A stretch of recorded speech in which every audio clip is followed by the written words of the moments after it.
یہ 20 نومبر 1979 کو منگل کی ایک سہانی صبح تھی۔ اسلامی سال کا پہلا دن تھا، یعنی یکم محرم الحرام۔ دنیا بھر میں مسلمانوں کے لیے مقدس ترین مقام حرم کعبہ میں امام شیخ عبداللہ بن سبیل نے دل نشین قرت کے بعد نماز فجر کا سلام پھیرا ہی تھا کہ چند آدمیوں نے امام صاحب کو گھیرے میں لے لیا اور ان میں سے کچھ لاؤڈ سپیکر پر قابض ہو گئے۔ اس وقت حرم شریف میں ہزاروں کے قریب نمازی موجود تھے۔ حرم شریف کے ان حملہ آوروں کا سرغنہ 27 سالہ محمد بن عبداللہ قحطانی تھا، جس نے 4 سال تک مکہ یونیورسٹی میں اسلامی قانون کی تعلیم حاصل کی ہوئی تھی۔ اس کا دست راست جہیمان بن سیف العتیبہ تھا۔ جہیمان کا تعلق ایک بدو قبیلے سے تھا اور سعودی عرب کے معروف عالم دین عبدالعزیز بن باز کی تعلیمات سے نہایت متاثر تھا۔ اس نے عبدالعزیز بن باز کی قائم کی ہوئی سلفی جماعت میں شمولیت اختیار کی، جس کا مقصد سعودی عرب میں اسلام کی اصل شکل برقرار رکھنا تھا۔ جہیمان کی شدت پسندی وقت کے ساتھ ساتھ بڑھتی چلی گئی تھی، جس کے باعث 1978 میں سعودی حکومت نے اسے کچھ ساتھیوں سمیت حراست میں بھی لیا تھا،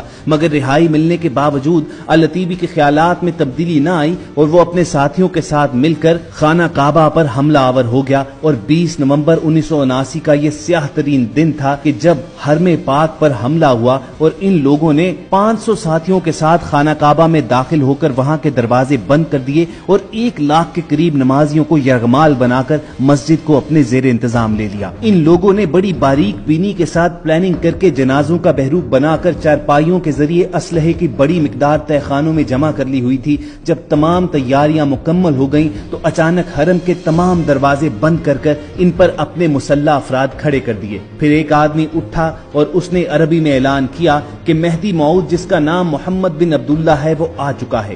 اس کے بعد نام نہاد مہدی نے بھی مائک پر اعلان کیا کہ میں اس نئی صدی کا مہدی ہوں، میرے ہاتھ پر سب لوگ بیعت کریں گے۔ اس گمراہ ٹولے نے مقام ابراہیم کے پاس جا کر گولیوں اور سنگینوں کے سائے میں لوگوں کو دھمکاتے ہوئے بیعت شروع کروا دی۔ خواتین و حضرات، یہ کئی صدیوں کے بعد پہلا موقع تھا کہ جب خانہ کعبہ عام مسلمانوں کے لیے بند کر دیا گیا تھا۔ ہر طرف سے دروازے بند کر دیے گئے اور کسی کو بھی باہر سے اندر آنے یا اندر سے باہر جانے کی اجازت نہ تھی۔ سعودی حکومت نے اس بھیانک واقعے سے نمٹنے کے لیے اپنی فوج بھیجی، لیکن خانہ کعبہ کے تقدس اور کم تربیت کی وجہ سے سعودی فوجی بغاوت کرنے والوں کے خلاف متاثر کن کارروائی کرنے میں ناکام رہی۔ پھر سعودی حکومت نے اس وقت مواصلاتی نظام بند کر دیا تاکہ اس واقعے کے بارے میں خبر محدود رہے، لیکن وہ اس میں بھی مکمل طور پر کامیاب نہ ہوئے۔ جب یہ خبر دنیا بھر میں پھیلی کہ اس وقت خانہ کعبہ پر دہشت گردوں کا قبضہ ہے تو مسلمانان عالم میں غم و غصے کی لہر دوڑ گئی۔ ہر طرف سے یہ پرزور مطالبہ کیا جانے لگا کہ اس متبرک اور مقدس مقام کو دہشت گردوں کے ناپاک وجود سے پاک کیا جائے، لیکن سعودی حکومت ایک عجب کشمکش میں مبتلا تھی،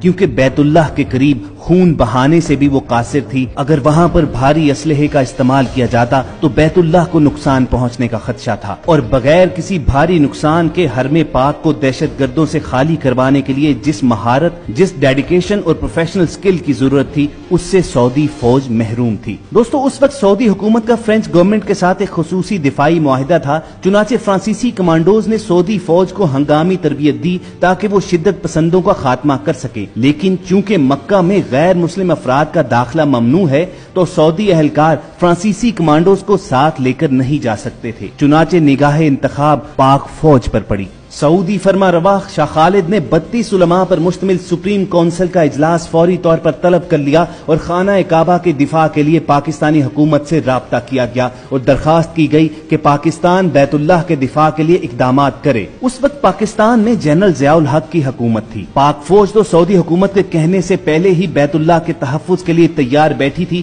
چنانچہ SSG کے اسپیشل کمانڈوز پر مشتمل ایک خصوصی دستہ ترتیب دیا گیا اور اسے حرم پاک کی پاسبانی کے لیے سعودی عرب روانہ کیا گیا۔ دوستو، اب آپ کو تفصیل سے بتاتے ہیں کہ جن دہشت گردوں سے بیت اللہ کو خالی کروانے میں اور ان دہشت گردوں پر قابو پانے میں فرانسیسی کمانڈوز اور سعودی کمانڈوز ناکام رہے، ان پر پاک فوج کے شاہینوں نے کس طرح قابو پایا اور بیت اللہ کو ان دہشت گردوں کے ناپاک وجود سے کس طرح پاک کروایا، اور پوری دنیا میں یہ واضح پیغام بھیج دیا کہ جب بھی خانہ کعبہ پر کوئی میلی نگاہ ڈالے گا تو پاک فوج بغیر کچھ سوچے سمجھے، خطرات کی پرواہ کیے بغیر نتائج کو کو सामने रखे बगैर खाना काबा की तरफ चल पड़ेगी। लेकिन पेशतर इसके कि हम तफसीलात में जाएं, आपसे एक गुजारिश करनी है कि आप रेड बटन पर क्लिक करके और बेल आइकॉन को प्रेस करके हम सबके सब्सक्राइबर बनना मत भूलिए, ताकि ऐसी तारीखी, मालूमाती और इस्लामी वीडियोस आपकी रोजमर्रा जिंदगी का हिस्सा बनी रहें। ख्वातीन हज़रात, खाना काबा पर हमले की खबर जब पाकिस्तान में पहुंची थी तो इस्लामाबाद में अमरीकी सफारत खाने पर लोगों ने हमला कर दिया,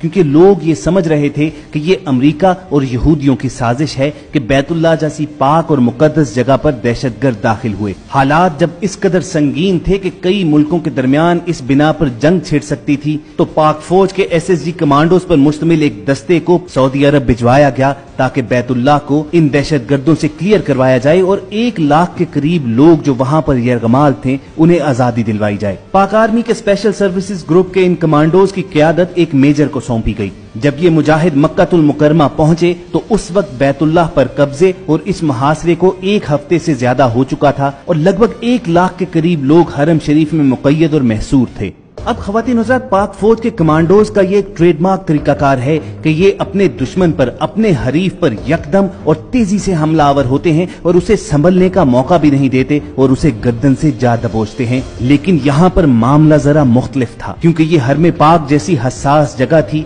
इसके अंदर 1 लाख के करीब लोग महसूर थे और अगर इन दहशतगर्दों के साथ डायरेक्ट फायरिंग शुरू हो जाती तो न सिर्फ कई कीमती जानें जाया होती, बल्कि इसके साथ साथ बैतुल्लाह को भी नुकसान पहुंचने का खदशा था। लेकिन इसके साथ साथ वक्त भी निहायत तेजी के साथ गुजरता जा रहा था। चुनाचे पाकिस्तानी जांबाजों ने वहां पहुंचकर फौरी प्लानिंग शुरू कर दी। कैमराज की मदद से उस सारे एरिया का जायजा लिया गया कि जहां दहशतगर्द दंदनाते फिर रहे थे और उन्होंने अपने मुसल्ला गार्ड्स हरमे पाक के दरवाजों पर तैनात कर लिए हुए थे। फिर दोस्तों, SSG कमांडोज के दस्ते के इस लीडर मेजर के जहन में एक अजीब तरकीब आई। उस मेजर ने सबसे पहले अपने जांबाजों को बुलाया और उनसे खून पर हलफ लिया कि वो बैतुल्लाह के तहफ्फुज के लिए अपनी जान तक की बाजी लगा देंगे। अब भला ये हलफ देने में किस मुसलमान को तामुल हो सकता था। चुनाचे SSG के तमाम कमांडोज ने बखुशी और इसे एक सादत समझते हुए ये हलफ दे दिया कि अगर खाना काबा की तरफ कोई बढ़ा तो वो सीना सपर हो जाएंगे,